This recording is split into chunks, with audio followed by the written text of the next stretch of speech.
Morning বন্ধুরা, আজকে আমি দুপুরে যে দুটো খাবার তৈরি করলাম সেটা হচ্ছে ফুলকপি দিয়ে কাতলা মাছের ঝোল, আর এইদিকে মুসুর ডাল করেছি পাতলা করে। এখন কিন্তু খুব গরম পড়ে গেছে, তাই এরকম হালকা পাতলা খাবারই খেতে ভালো লাগছে বলে আজকে আমি এই দুটো রেসিপি করেছি। আর ফুলকপি তো এখন খুব বেশি পাওয়া যায় না, তবে বাজারে আমি দুটো ফ্রেশ ফুলকপি পেয়েছিলাম বলে নিয়ে এসেছিলাম, তাই আমি সেই ফুলকপি দুটো দিয়ে আজকে মাছের ঝোল করব।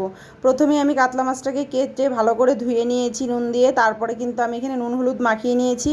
এবার আমি কড়াই বসিয়ে তাতে তেল দিয়ে কড়াইটা গরম করার পরে কিন্তু আমি মাছগুলো দিয়ে দিলাম। আর হ্যাঁ, আমি কিন্তু আগে মশলাগুলো সব ভেজে নিয়েছি, জিরে, রাঁধুনি, লঙ্কা।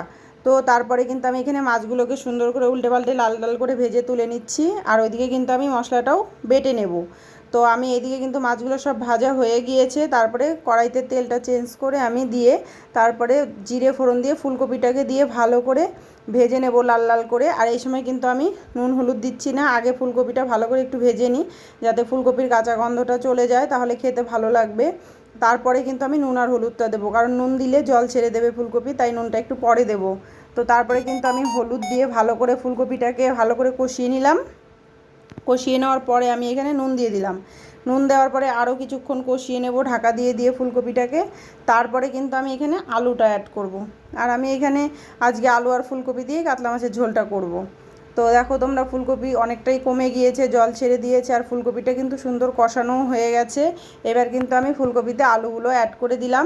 আলুগুলো অ্যাড করার পরে কিন্তু আমি এখানে আরও একটু নুন আর হলুদ দিয়ে দেব, যেহেতু আলুটা পরে দিয়েছি তাই জন্য। দিয়ে কিন্তু আবার আমি সময় নিয়ে বেশ ভালো করে কষিয়ে নেব। আর এই সময় কিন্তু আমি আদা বাটাটাও অ্যাড করে দিলাম, তাহলে আদাটাও কষানো হয়ে যাবে সবজির সঙ্গে। আর লঙ্কাটা যেহেতু আমি ভেজে বেটেছি, তাই কিন্তু আমার লঙ্কাটা দিয়ে বেশি টাইম কষানোর প্রয়োজন নেই, তাই জন্য আমি আদাটা দিয়ে ভালো করে কষিয়ে নিচ্ছি। আর এই কষানোর সময় কিন্তু ফুলকপি আর আলুটা বেশ ভালো সেদ্ধ হয়ে গেছে, তোমরা দেখতেই পাচ্ছ। তো তারপরে কিন্তু আমি এখানে লঙ্কা বাটাটাকে অ্যাড করে দিলাম, দিয়ে একটু কষিয়ে এখানে জল অ্যাড করে দিলাম।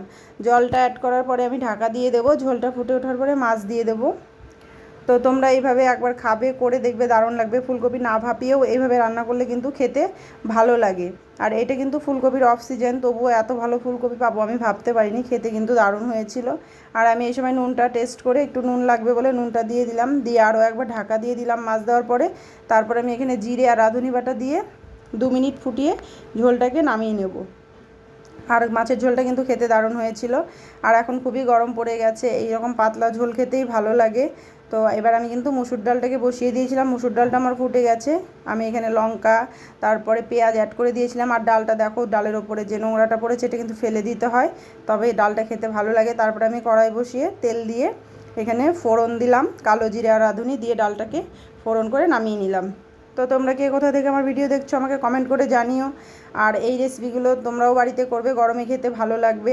তোমরা যারা নতুন আমার পেজটাকে দেখছো তারা ফলো করে দিও, আর যারা ইউটিউব থেকে দেখছো তারা আমার চ্যানেলটাকে সাবস্ক্রাইব করে দিও। আর এরকম নিত্য নতুন ভিডিও পেতে আমাকে ফলো করে রেখো। তো দেখা হবে অন্য কোনো ভিডিওতে, আজকের মতো এখানেই রাখছি, টাটা।